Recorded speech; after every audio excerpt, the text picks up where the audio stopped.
And we're live. We are indeed live. Saints fans, welcome back to another edition of Saints TV Live on a Tuesday night. I hope you're all well. Max, I hope you're well. Good to have you back. How are you? How's your break? Yeah, it was good. Fiji. I was in Fiji for those who aren't aware. Yeah, unreal. 28 degrees and sunny every day, so it was hard to be upset in that sort of weather. Yep, way to make us jealous. And how good was the game on the weekend, Max? How good were those Demons on Friday night, coming 5 goals down from back against the Lions? They were down by, I think, 28 points with, I think, 11 or maybe 7 minutes to go. They looked gone at the start of the last quarter, but they came back. And yes, I'm clearly wanting to talk about anything other than Saints footy because I'm not sure what that calamity was on Saturday afternoon, but wasn't an awful, Max? Yeah, you are a wind up, aren't you? Aren't you, Jordan? Yeah, no, it wasn't the prettiest performance. And just as we thought, well, we put up a fight against Melbourne. There was at least building blocks to I guess build off of for the next month of footy coming up. We've got what we thought was very winnable games. Now it's a bit, I don't know. It looks like rocky waters ahead, but yeah, I don't know sort of what's gone wrong. Jordan, you watching the game live. Obviously, I had to watch it on replay. I did have to put my eyes to that, but yeah, there was unfortunately not too many positives to come out of the contest against the Suns. Yeah, well, one positive was that Cooper Sharman was named Saner of the Round. Good to see that he got his opportunity to play a full game and made the most of it. Kicked 3 goals, was certainly, well, Saints fans thought he was the best player on the ground. I also agree that he was the best player on the ground, named as one of the best in AFL.com.au's review of the game. Kicked 3 goals and did a lot of what our star key forward Max King, who's currently injured, as we know, doesn't, and that was led at the football. So that was something positive. It's always good to start with some good news, but Max, do we want to dissect a little bit what went wrong in that game? And, we can't cover all of it because we've only got an hour or so. We'll be here till Christmas time, but what were a few things that went wrong? Um, oh, just first of all, you mentioned Cooper Sharman, unreal game. It was good to see him when he's the key forward, leads at the footy and all that sort of stuff. I thought also Jack Paris, good to see him debut. Didn't look out of place in my eyes, so I just wanted to give a quick shout out to Jack Paris. Yep, had a couple of run. I think one rundown tackle and almost had a couple other ones. You can see he comes from a family of athletes. For those who don't know, was a bit quiet in my opinion, but definitely some positive signs and was far from the worst player on the field. So I thought he had an all right game for a debutant. But in terms of issues, sloppy was the Yes. word I'd use to describe our skills on the weekend, and that was just abhorrent, wasn't it, Max? Yeah, we've said many times the entries inside 50 ball use in and around our forward half has been quite lackluster in comparison to the competition. Nothing has changed. I wonder if this is a problem though, Jordan, that you can fix in season and not. Maybe you need a preseason to work on this sort of thing. Maybe it's a different look at the ball, people using the ball to get that ball inside 50, as we might touch on later. Maybe it's a different look at free agents that may come in and help us with that. But yeah, the ball use inside our forward half of the ground is quite shocking. And we've also mentioned that players like Gresham and Butler, usually X factor players, usually guys that are going to pull a goal out their ass, or they always make something happen when the ball gets near them. They were quite quiet on the weekend, I thought. Yep. In terms of something that we need to improve on, that's obviously something in terms of, whether we can fix it within the season or not. We know that Rome wasn't built in a day, and Ross always says this is an exploration year, but I like this comment from I don't talk to cops, and I don't talk to them either. A bit out of left field here, but maybe I would maybe change up the roles of Gresh and Higgins. It's a good point that I don't talk to cops has made about Jack Higgins here. And that's something that we can change. We can We can change Max our strategy and how we position players. Like that's a good example there of moving Higgins further up the field.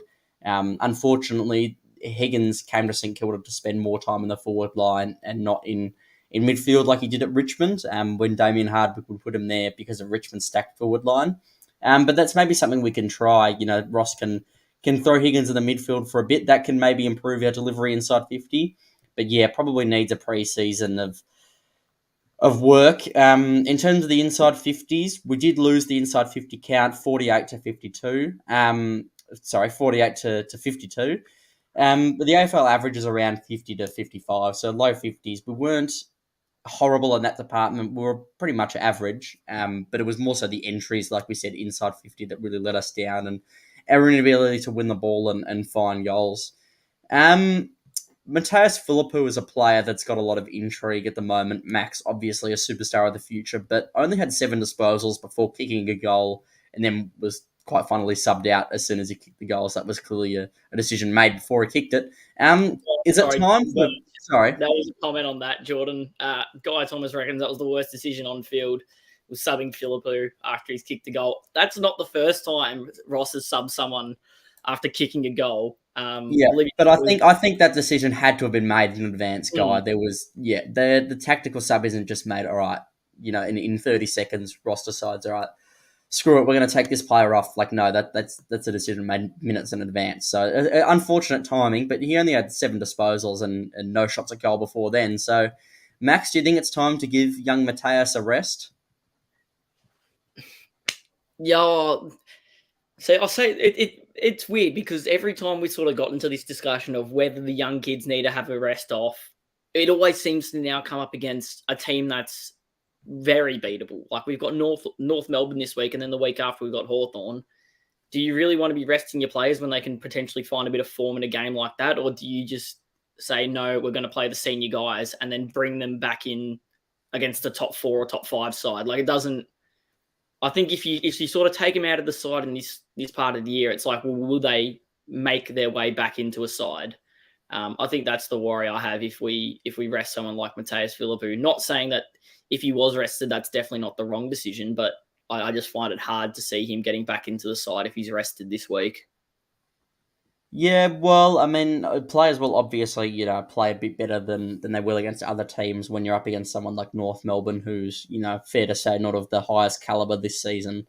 And Max and I and a couple of friends went to the Hawthorn v North Melbourne game on the weekend, which was an absolute... If there was a worst game of football played this season, I would like to know about it, because that was just, I wanted to stick forks in my eyes. That was quite awful footy to sugarcoat it. Really, that was awful footy. Didn't see a hell of a lot from North Melbourne. Saw a couple of things from Hawthorn, which is a bit worrying since we play them in 2 weeks' time. But 1 week at a time, and confident against North Melbourne. But I forget where I was going with this. Yeah, I think it still would be okay to give the guys like Caminiti and Philippou a rest against one of those teams. It's a good point you make about finding form. But they've still got 2 easier games, certainly easier than Carlton, Richmond, Brisbane, and Geelong in the final 4 weeks. As long as they play one of the 2, I'm okay with them getting a rest. I certainly wouldn't rest them for both those weeks, though. Yeah, I think, I don't know. I think if where am I trying to go with this? I think play them in the North Melbourne game. If they are still pretty poor, then you take them out against the Hawthorn game, and then I think you sort of reevaluate in 3 weeks' time against Carlton if they come back into the side or not. But I don't know. I'm at this stage of the season, I'm a fan of playing the kids just as much as possible. Yep. Just want to pull up this comment from Josh here. We can't play the Ross Lyon game plan when we don't have the personnel and when we have terrible kickers. Josh, it's not just the Ross Lyon game plan. We couldn't play Brett Ratton's game plan if there was one at all last year and the years before that, because we still had terrible kickers. So it's not just a Ross Lyon thing. But yes, the terrible kickers is important. They were making schoolboy type errors on the weekend, Max, but we shouldn't dwell on that too much. But in, contradicting what I've said, I'm just going to pull up this graphic here if I have it. It's a statement from Ross Lyon. I'm not sure how many of you guys watched the presser. Max, did you watch the press conference? Yes. We were chatting about this before, Jordan. You and I are in absolute agreement that what Ross Lyon said was bang on. It was, I love seeing it from the coach. Yep.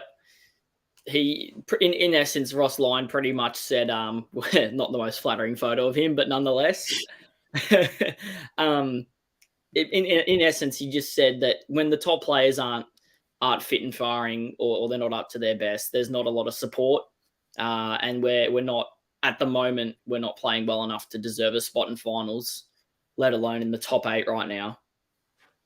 Yep, and I think there was, correct me if I'm wrong, Max, but there was some comment saying North will give us a touch-up next week or something or other.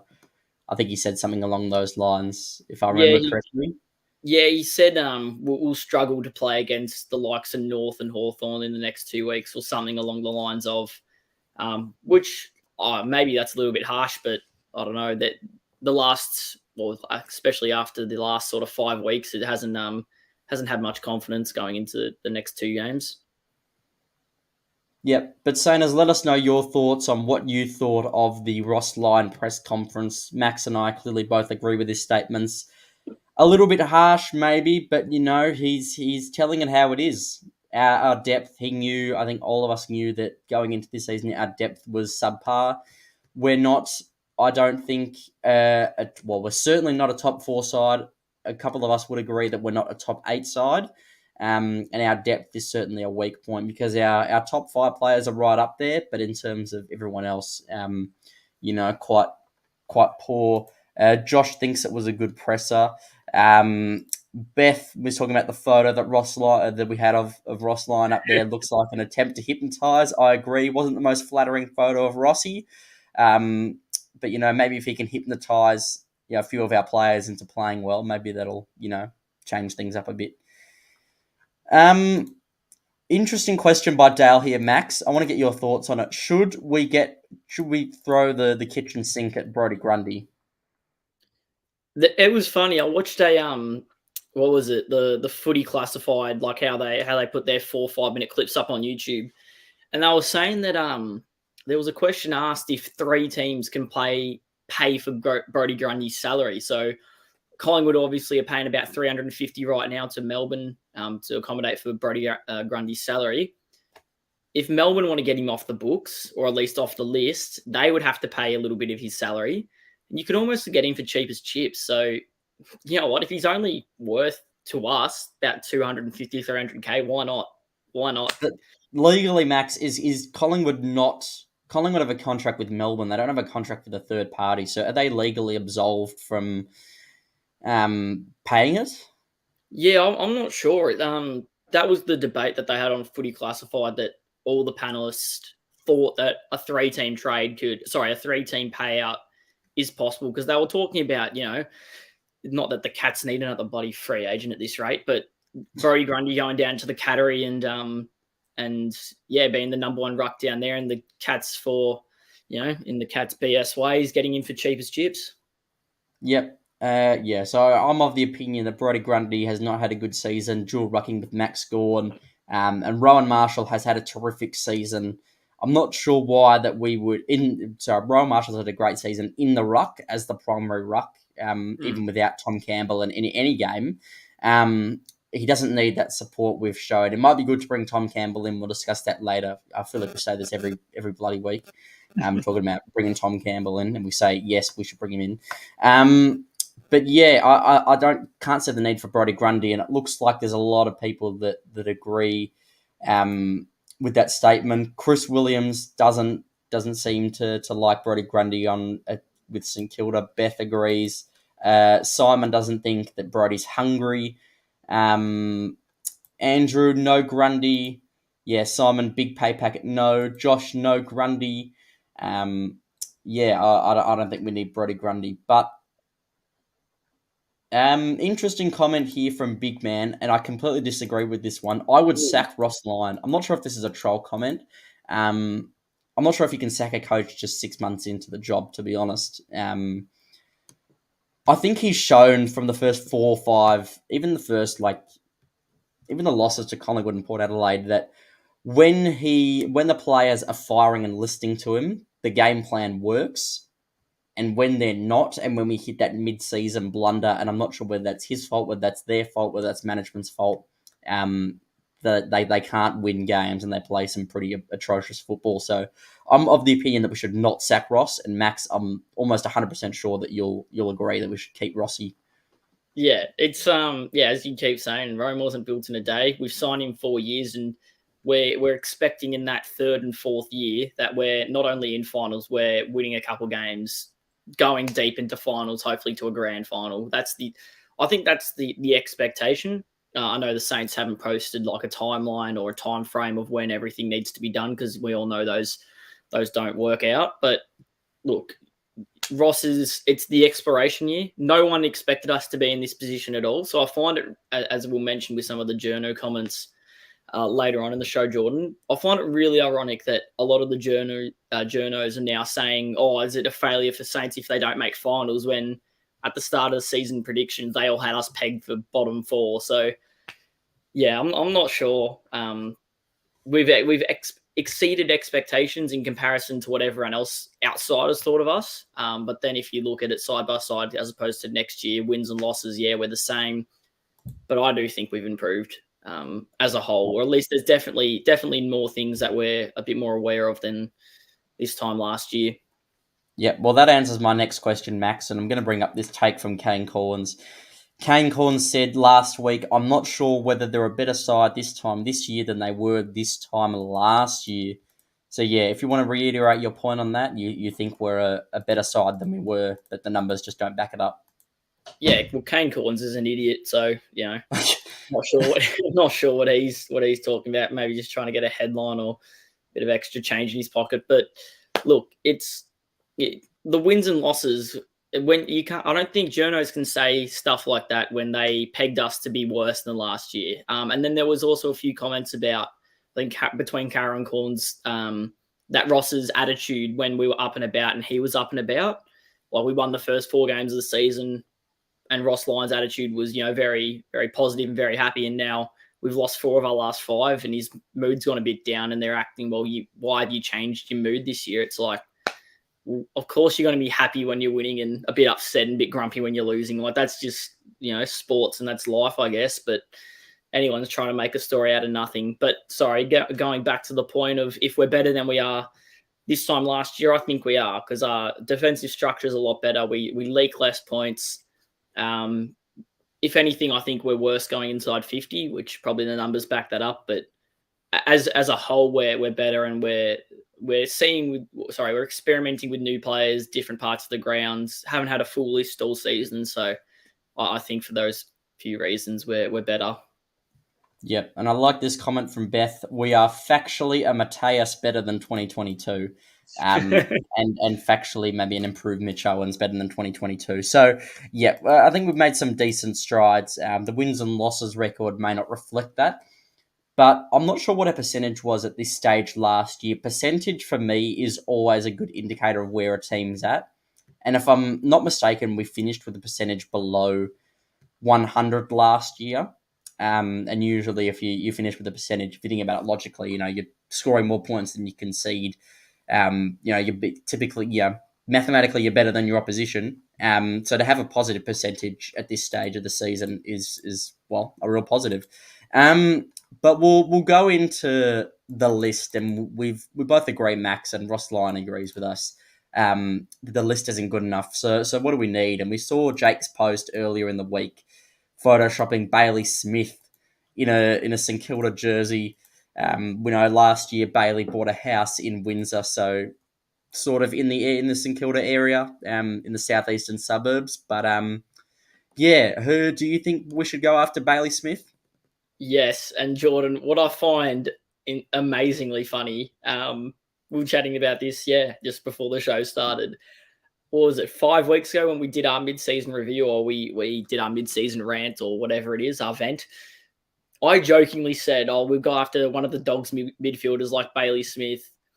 And, well, it looks like I was ahead of the 8 ball on that one, because Bailey Smith has now been rumoured to go to the Cats, because, the Cats always get everyone. But, yeah, we need to throw everything at Bailey Smith. 23 years old, mid-forward, that's been playing on the half-forward flank because, there's not enough mid-time to go around at the Doggies.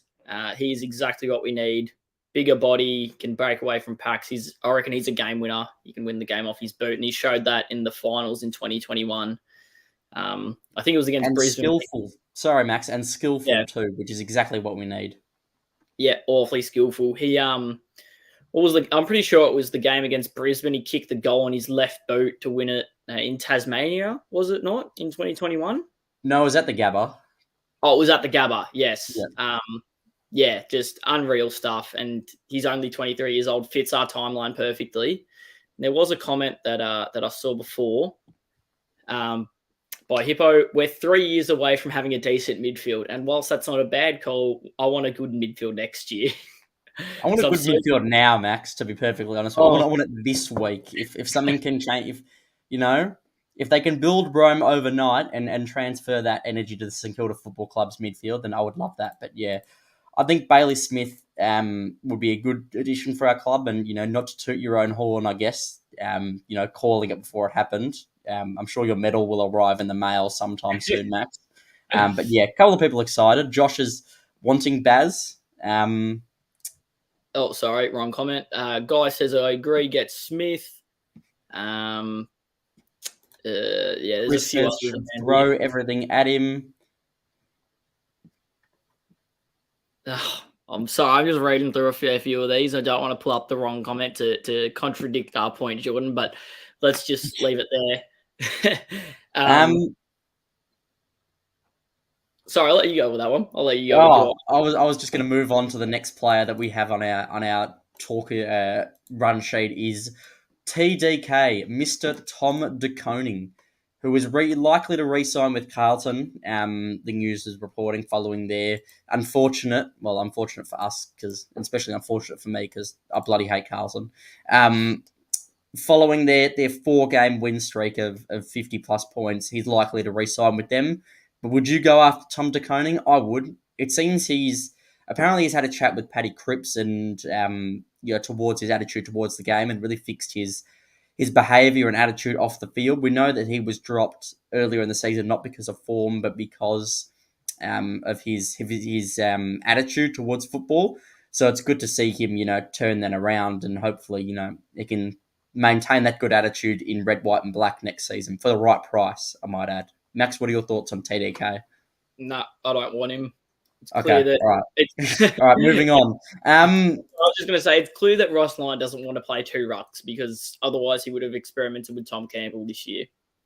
But is he a second ruck though? Is he more of a part-time ruckman? He's more of a I think of him as more of a centre halfback who every time I see you in a Saints game which is very rare because you don't attend many of them anymore. You scream that we need another key defender. I think that he would be for the right amount of money. If we can't get someone that there's actually 2 guys that I would take over him. That we have on our list, we'll talk about in a couple of minutes' time. If we can't get those guys, I would take Tom De Koning for the right price. And Jordan, Simon wants to know who else is available. Need to fill up a minibus this off-season. Simon, I'm available. I'm a good centre half forward. I'm also a good water boy, St Kilda. If you're looking to do that, you need someone to run on the ground and pass on a message. Give players a good kick up the bum. I would also volunteer to do that. Max, if you were to work at the St Kilda Football Club, bit off topic, what would you like your role to be? What would you want to do in the inner sanctum? Well, that's a good question. Yeah, probably a runner. I'd love to be a runner on the field. That'd be so much fun because I reckon the message might get lost. I'll do so much hard running that I'll lose the message in my head and I'll have to make something up to the players and it'll just be off the dome. So yeah, I'd love. So you want responsibility? You want to do your job poorly? Is that what you're telling me? No, I want to make my own messages to the players. I want to let them know what I think.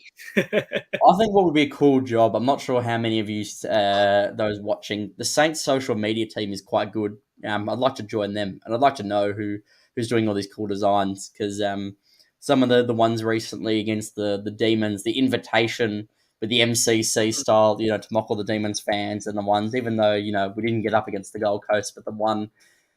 I think it was Wilkie and Mason Wood surfing and with zinc on their noses. That was quite cool. I'd like to work with the media team, but yeah, Sainers, let us know what would your dream job be in St Kilda. Oh, merchandise sales, that's a good one.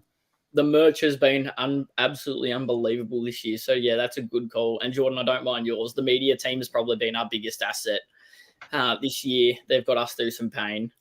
Yeah, it's a pity there's no, on field correlation between our media team, because I reckon we'd win. Unfortunately, there's no prizes for that. All right, we're getting a bit silly now, so we must move on. There's one last one. Get a preseason into Jordan and Max. Yep. Yeah, I think Well, Max preseason. could. Yeah, I think Max could put on a few kegs, and I could lose a few in terms of fitness. But yeah. So Max will get in the weight room. He'll hit the gym, and I'll hit the training track. Darcy Parish, 25 years old, likely to stay at the Dons. Who have had a decent season. Obviously lost. Well, they got their pants pulled down last week. But aside from that, having a very good season, I might add, playing some exciting football like we were in the first 4 rounds of the season, except they've managed to continue it, bar last week. Would you take Darcy Parish at St Kilda? Because I definitely would. Yep, agreed. Probably, I don't know, $800,000 to $850,000 a year player. Look, apparently we've got the war chest back, so why not use it on some actual good players and not older veterans that have been injury riddled their entire careers. Yep.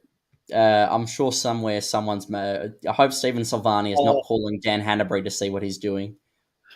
All right, Jordan. Max's minute's going to have to start early. I've seen a comment pop up already. Parrish is the same as Crouch. Now, Sainers. Jordan's laughing because he already knows how passionate I am about this. All right. How do I get this started, Jordan? Please give me from the beginning, and quickly if you would. Pardon? From the beginning is a good place to start. Yeah, funny one. All right. So my biggest problem right now is that I saw that many comments on Jake's post about Bailey Smith, and we've mentioned it before with Darcy Parish, is that everyone says that we've already got midfielders like them, like a Parish, like a Bailey Smith. Oh, we've already got key forwards like, whoever this is or that is, or we've already got a Harry Himmelberg. Yeah, but then I don't think a lot of the players that you're comparing these guys to are good enough. Not saying Crouch is, good enough to play in the best 22 because he's been actually one of the bright spots this year. But stop. I need to see Sainers stop saying that we've already got players like the free agents or like players in the draft, because right now it doesn't work, and we don't make the 8 every year, and we don't push for finals or make a deep run in finals every year. So why are you guys accepting mediocrity from some of the players just because they've been around the club for, I don't know, 5, 6, 7 years? Like that really frustrates me when I see it, and it especially frustrates me when fans, Jordan, say that a player's still good because they had one good year in a bottom 4 side, in 2016 or 17. Like that's awfully painful to my ears. Yeah, and Darcy Parish can go forward and kick a goal. So Brad Crouch can do that, but Darcy, I believe, does it more often, and that's something I want to see. Yeah, I think Hippo agrees with you there, Max. Crouch is the most ineffective midfielder in the AFL. Yeah, if I can look at their disposal efficiency, so give me 1 second. We'll compare. Max, you want to ramble for a little bit while I pull up the stats? Crouch might be ineffective, but I think he's by no way a worst midfielder. Look, I don't know about some of the data that Champion Data and the AFL put out, what counts as like a clanger and what counts as an ineffective disposal. But look, maybe it's just because he's, I don't know, handballing it to no one. Maybe he's getting in and under. But I think Crouch tackles. I think Crouch works hard for the ball, and he loves to get the hard ball. And we need someone doing that. And sometimes it's not going to be the most effective of disposals, because when you get in and under, you got to handball it to someone, and sometimes it just might end up in the wrong person's arms just because you're getting tackled or whatever. And I love this comment by Simon. Simon goes, yes, Max, 100% agree. This is an interesting comment. Sorry, Gordon. Bytel not good enough or not played enough? I think Bytel is good enough. He's just not been given the opportunity. I think on any other lists, he's someone that would play, I don't know, 20 games a year, and he'd probably average low 20s, high teens disposals as like a fourth midfielder.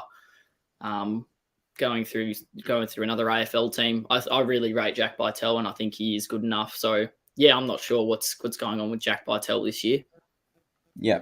Max, just before we move on, sorry, it's a good point you make about Jack Bartel. I would like to see him in some more games, but the main difference between their stats are similar, apart from the disposal efficiency, which is a fair bit more favourable to Darcy Parish. But the main difference is the age factor. Darcy is 25 years old, and Brad is 29 years old. So that's something that we need to keep in mind. And if we look at this graphic on the weekend, the round 18 teams ranked by age, no surprise. Geelong, 27 and a half average age of their players, but St Kilda's is 25. So we are a bit younger in terms of players, and I think Darcy would only add to that, because when you think of a player like Darcy Parrish, you don't. I didn't think he was 25. I thought he was more like 27, 28. So if he's smack bang on average in terms of slotting into this side, I think that's definitely someone we should pursue. We need to pursue guys that aren't past their prime or aren't entering into their prime. We're not a top 4 team right now. We aren't looking to premiership contend. We're not Collingwood. We're not Port Adelaide. We're not Brisbane. We're not Melbourne. Unfortunately, we're the St Kilda Football Club. So let's look at players that can win a premiership, maybe. Maybe that's optimistic. Premiership in 4 or 5 years' time rather than now.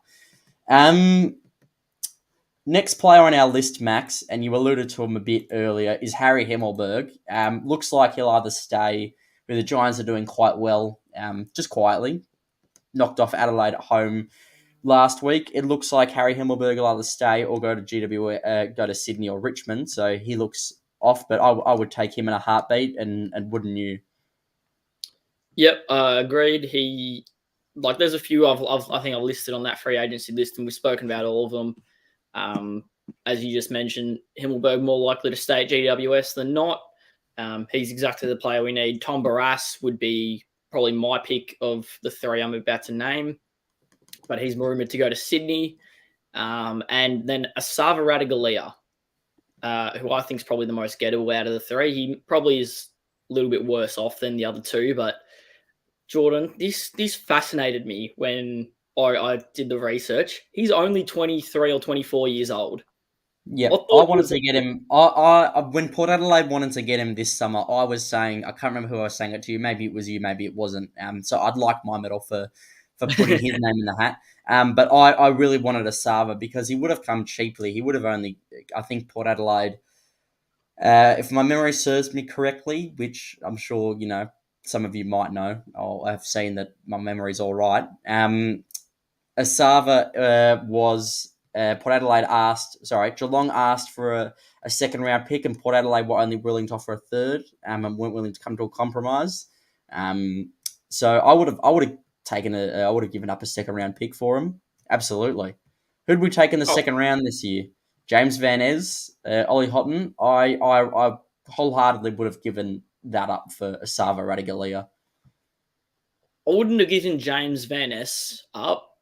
Ollie Houghton been unlucky this year just because I think he had a stress fracture in his back or something like that. But yeah, look, I think going after Radaglia for at least the short term or whatever it is, just aids that fullback discussion. Player that we haven't heard of a lot that is on the Saints list, whether you believe it or not, Sainers. Guys just commented, can Popfield make a difference or is he trade bait? Jordan, I'll throw that to you, sorry. I think he's trade bait. I think he's just too injury prone at this stage. I think his best footy is unfortunately well past him. It's unfortunate what's happened to him, and I'm sorry to say, unless he shows something, I'm more than willing. I say this. I don't say this lightly, and obviously, I don't say this willingly is the word I was looking for. Obviously, I want him to turn into, prime Luke Hodge off halfback and play some of the best footy I've ever seen in my life. But I don't think he's got a place in St Kilda's first team. Maybe it's Sandringham, maybe that's his place. But Max, do you think Nick Coffield could be an asset going forward? No, I don't. Not because of the injuries or anything like that.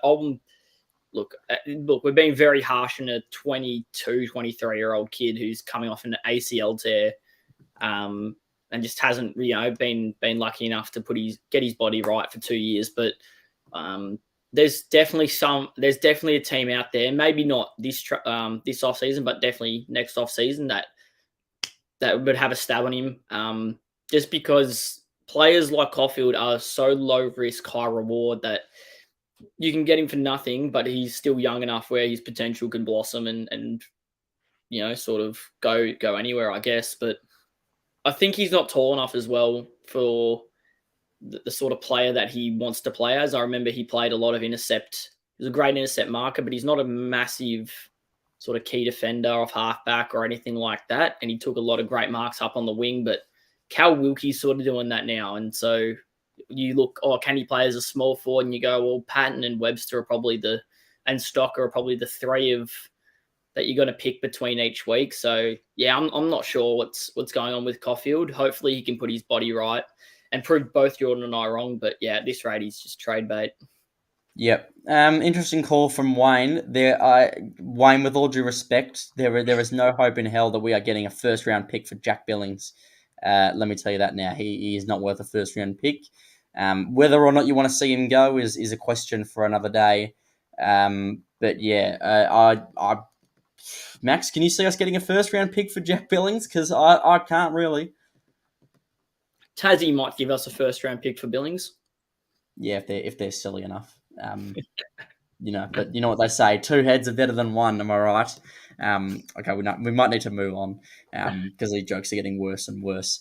We'll take a look at the finals race. Max and I have had some private debates over the past couple of weeks of whether we think St Kilda can make finals or not. Max is the ever optimist, and I'm sort of the pessimist. We're sort of a good cop, bad cop kind of situation here. But yeah, let us know, Sainers. Do you still think we can make finals? If we want to take a look at Squiggle, Yo, as we always do, the favorite website on this channel, it seems to be. In terms of the models, they had St Kilda as in terms of who won the round last week. They rate us. They had us the worst not the worst performing team, maybe. But what's the word I'm looking for? The worst off in terms of their projections in terms of making finals. So Silver gives around about a 40% chance of making finals. More likely that we'll finish 9th. Projected to have 11.1 wins, which is 0.6 wins overall, down from where they had us a week ago, and down percentage to 102. So if we take a look at the projected ladder as well, you can see that St Kilda's finishing in 9th, projected to finish in 9th, and bloody hell, Carlton are projected to finish 8th, and that really frustrates me. So we'll see. You've got Collingwood, Port Adelaide, Brisbane, Melbourne. You'd assume those teams are safe. So are Geelong. But if you have a look at how close that is, anywhere from 6 to maybe even 13 or 14 is really up for grabs at this stage, isn't it, Max? Yeah, it was an interesting comment by Hippo. You said, I'll throw this to you, Jordan. Do you want to make finals? Yes, I want something to watch in September. I'm sick of watching other teams. That was a really blunt answer, but I think finals, we talked about it last week. Well, Jake and I talked about it while Max was drinking Aperols on a Fiji beach. Finals, if you play finals, it can really help build experience for younger players. We saw that with Melbourne in 2018 where they made the prelim. They were finishing the bottom half of the 8, but they made the prelim final against eventual premiers West Coast. And even though they didn't make finals they finished bottom 4, 19, and just out. I think they finished 10th in 2021. In 2020, and then won the flag in 2021. So I'm not sure they would have won the flag without that invaluable experience gained from playing those finals games and that tough brand of football that comes with playing in September.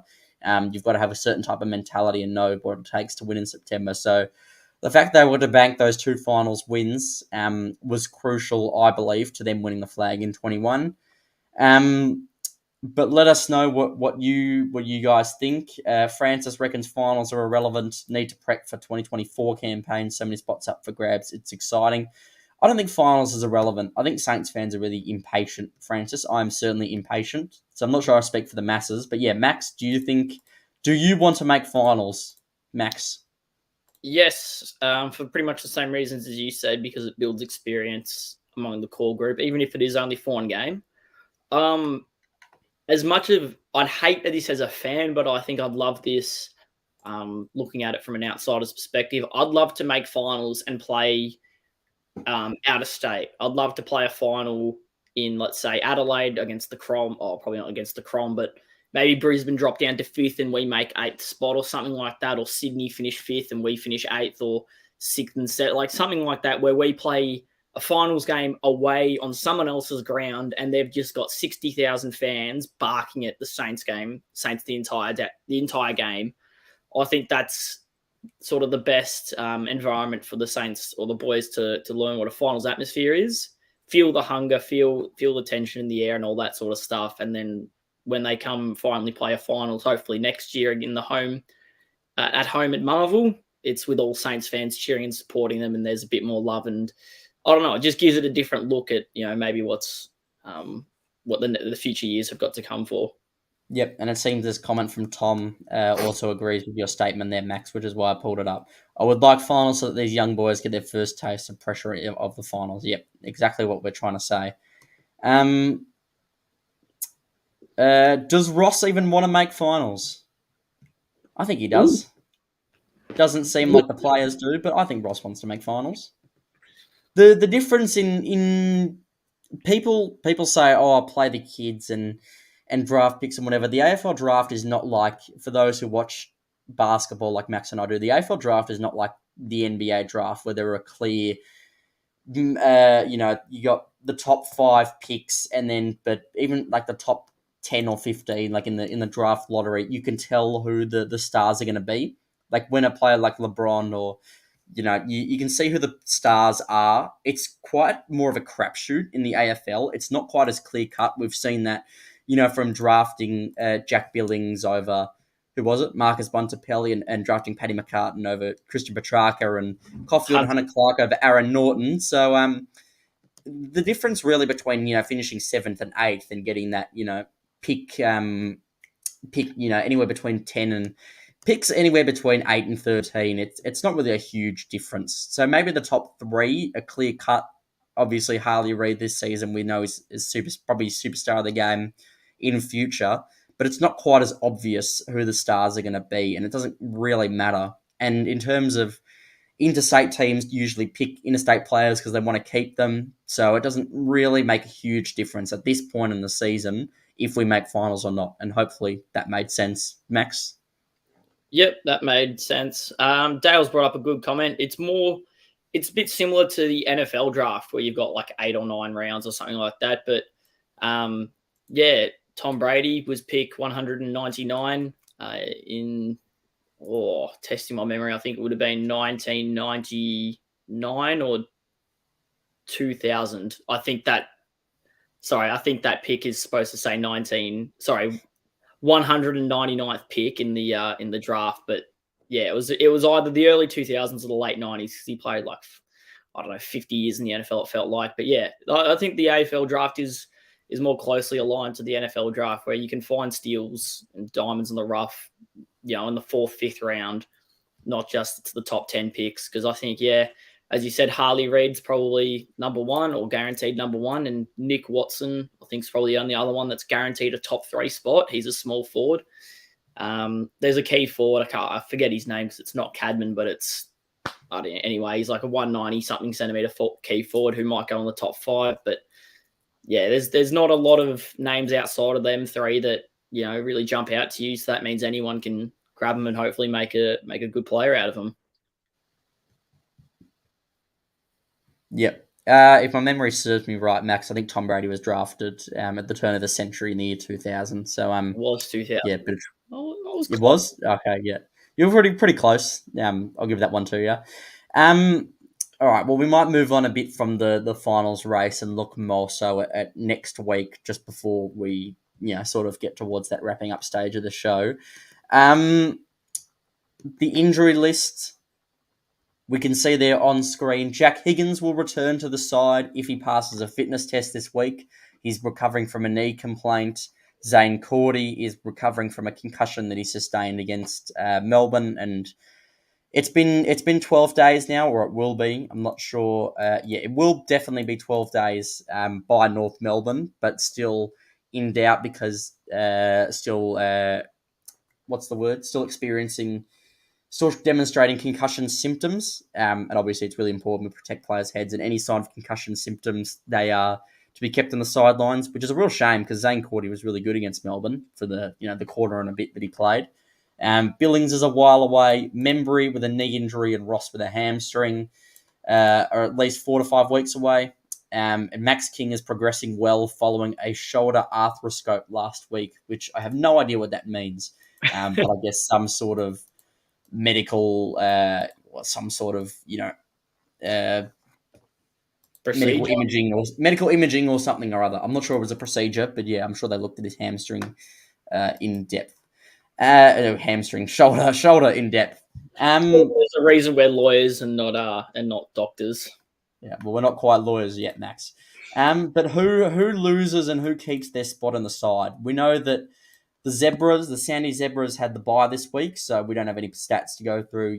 Guys like Jack Bytel, Tom Campbell can't really make their case in the VFL because, the Zebras had the bye. I'm of the opinion that there are two players that need to have a spell and play for Sandringham this week. And those are Matthias Philippou and Jade Gresham. And I'm not sure whether you agree with that or not, but that's my opinion. Max, who do you think needs a spell this week? Yeah, I wouldn't look. Keep Philippou in one more week if he performs horrible against North Melbourne or doesn't, do anything outstanding. Then give him the rest against Hawthorn. Yeah, I reckon it's time to drop the hammer, drop the iron axe or iron sword, whatever the expression is, and see where we go with that.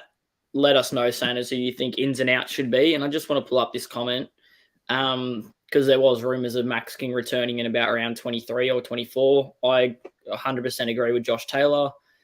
Do not make Max King come back this year. Insane to let him back if he can come back stronger and safer per the off season.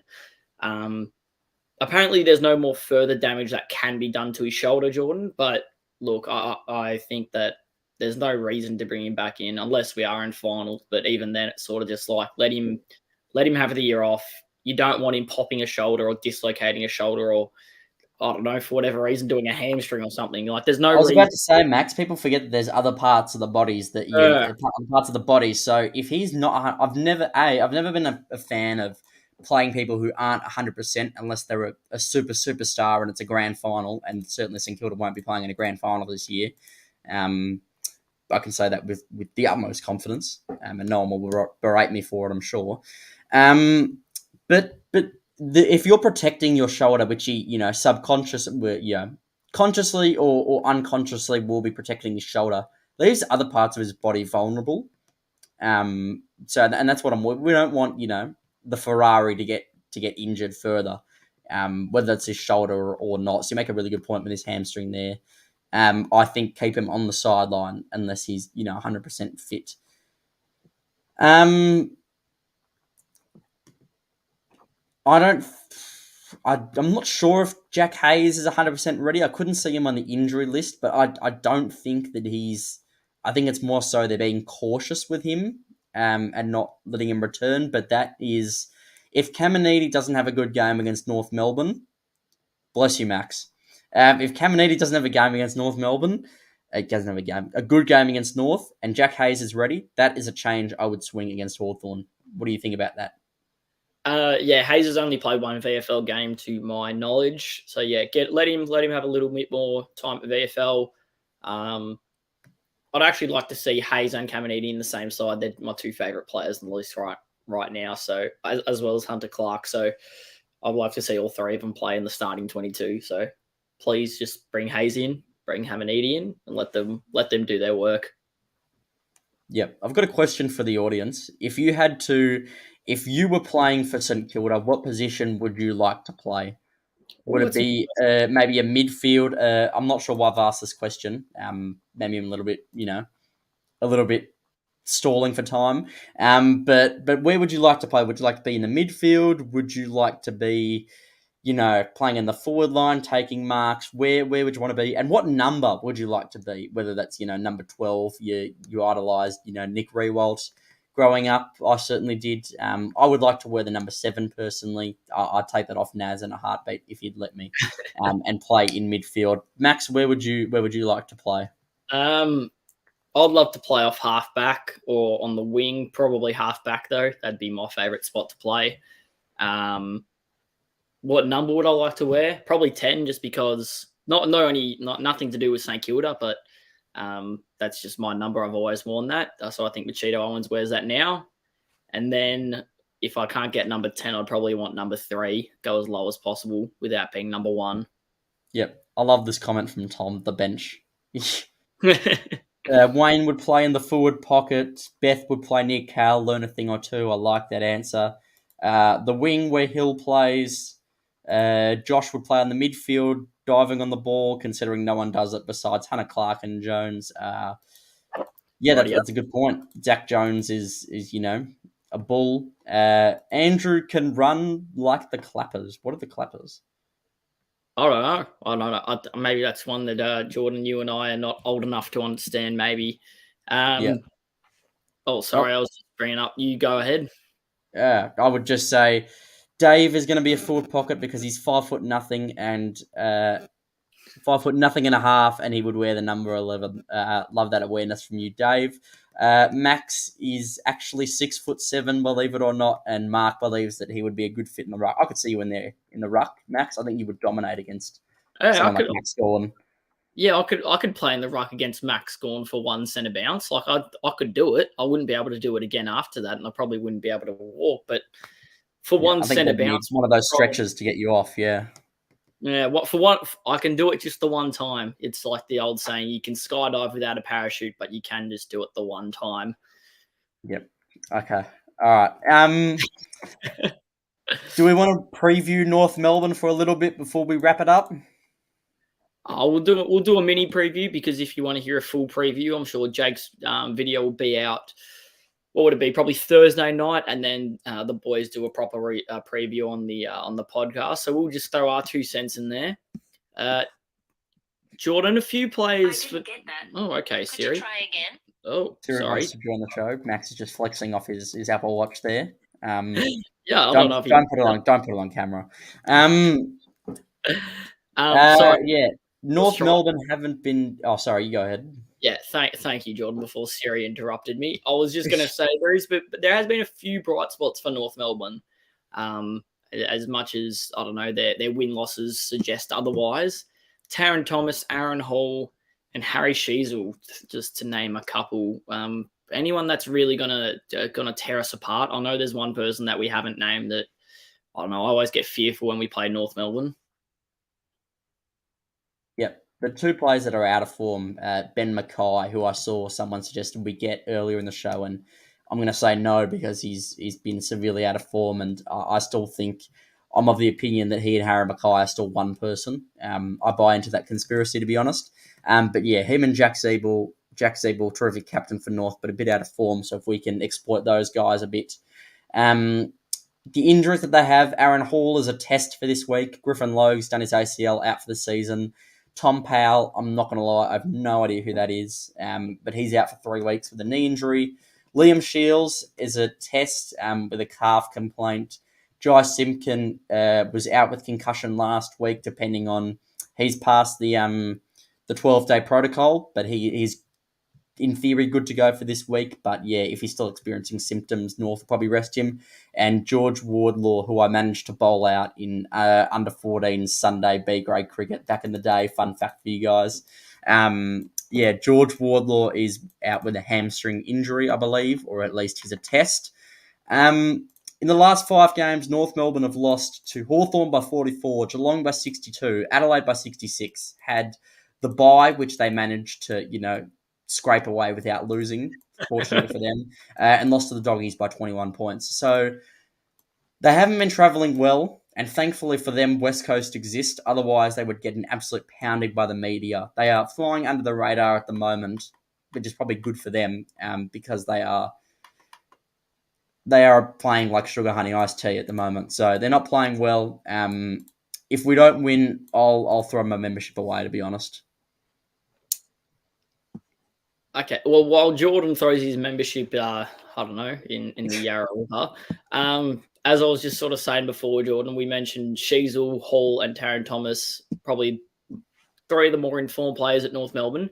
The only one I'm nervous about is Cam Zerha. Probably one of my top three favorite players that's not on a Saints list right now, but he can just light up a game. Again, he can do something. He can pull something out his ass. He can pick the ball up and, I don't know, slam on his boot and it'll end up on Nick Larkey's hands or chest or whatever it is. And yeah, I'm not sure, but yeah, Cam Zerha, I reckon's the one to really watch out for, Jordan, this weekend. Yep. And Wayne's mentioned there's always a nobody that gets us. And yes, that is right. We had Sam Flanders last week get us. And I think it was Jack Payne against Brisbane. I hadn't heard his name before, to be honest. Maybe that's a bit ignorant as an AFL fan. Maybe I should have known his name, but didn't know who he was and completely owned Max King in that game. And Stephen May dominated us against when we played Melbourne, and he's definitely not a no-name. But Wayne is right in saying there's usually a nobody that gets us. So, maybe Jaden Stevenson or someone, pulls their finger out and has a big game. Paul Curtis, maybe, or a Curtis Taylor. Just trying to think of some North players, but nothing's really coming to mind. LDU's not a no-name, but he could have a big game against us. He could, yes. Hard to think of North Melbourne players, given where they are at the moment. But yeah, Max, score prediction, hit me. Oh, look, I feel like if we don't score 100 points this week, we won't score 100 points for the rest of the season, right? We haven't kicked 100 since, I think, the Dons game in round 3, if I'm not mistaken. That was the last time we kicked over 100. Please correct me if I'm wrong, Sainers. But look, I want to say something like Saints kick 17 goals, 6. So no, we won't be that accurate. 17 goals, 11. Hopefully, we get a lot. Hopefully, we get a. Oh no, I'll keep it a clean sheet.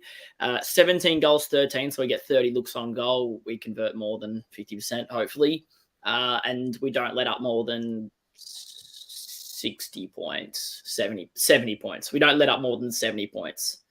So what would that be? About 110 to 70 odd. That's what I'd like to see. Just a high scoring game because we haven't seen that in a while.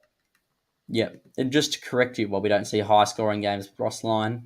I think we should know that by now. But we only scored 92 against the Dons. But the last time we scored 100 points was against the Gold Coast in round 4, 113 to 60. And we got quite close in round 10, I think, against GWS. Yeah, I'm pulling it up now. Round 10, 80 to 92. I haven't gone for us to crack the 100. I've gone St Kilda 73, North Melbourne 58, a bit conservative because I'm a bit apprehensive about this game just because, I'm a glass half empty kind of person when it comes to the St Kilda Football Club. We'll just go through a couple of predictions. Mark's also predicting a low-scoring game with St Kilda win by a solitary point. Maybe Barry Breen comes, and kicks the winning point. Wayne reckons we'll win 80 to 45. Saints by 14 points. Both sides under 80. That's pretty much what I said, Guy, except I'd St Kilda winning by 15.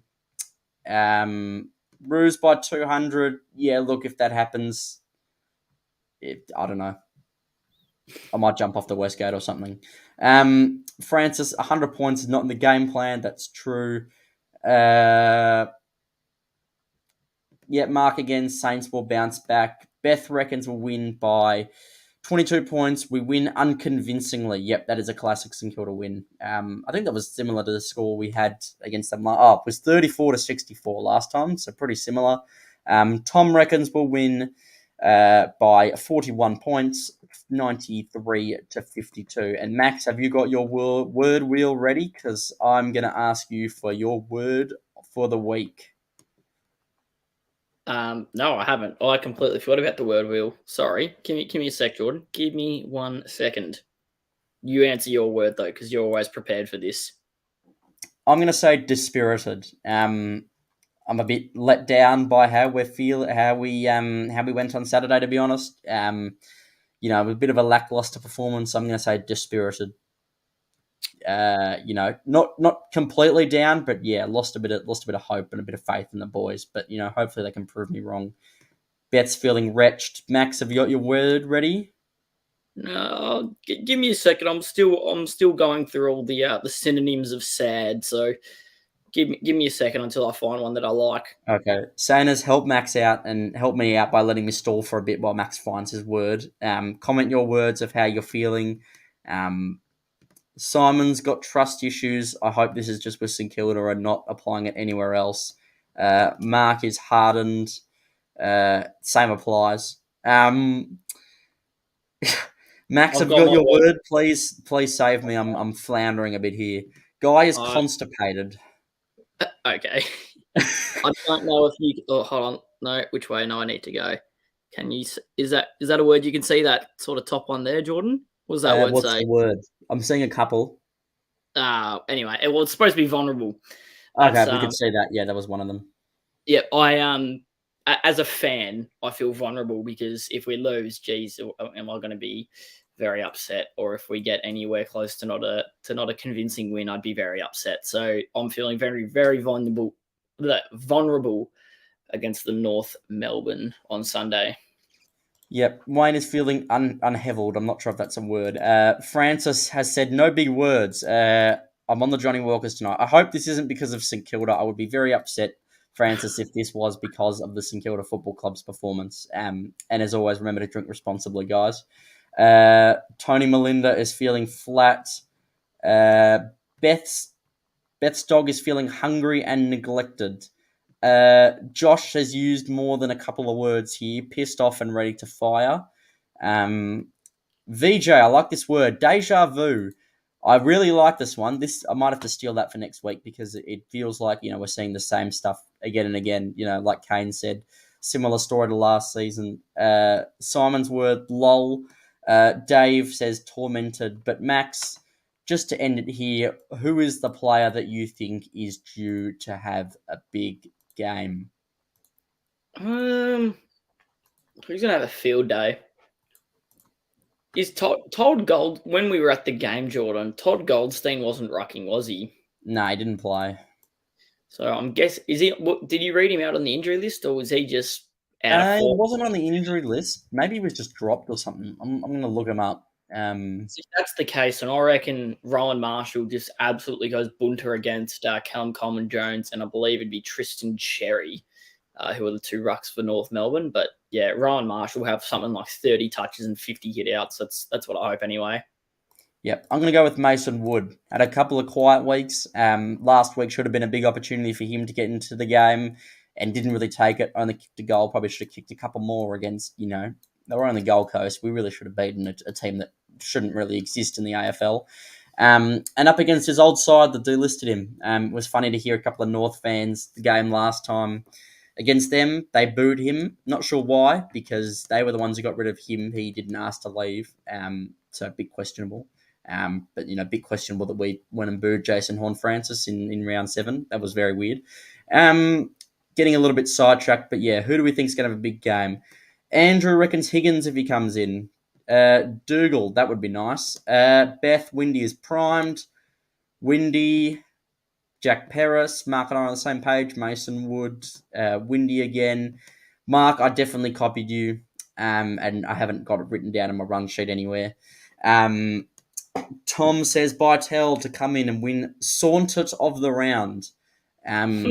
This is a new thing.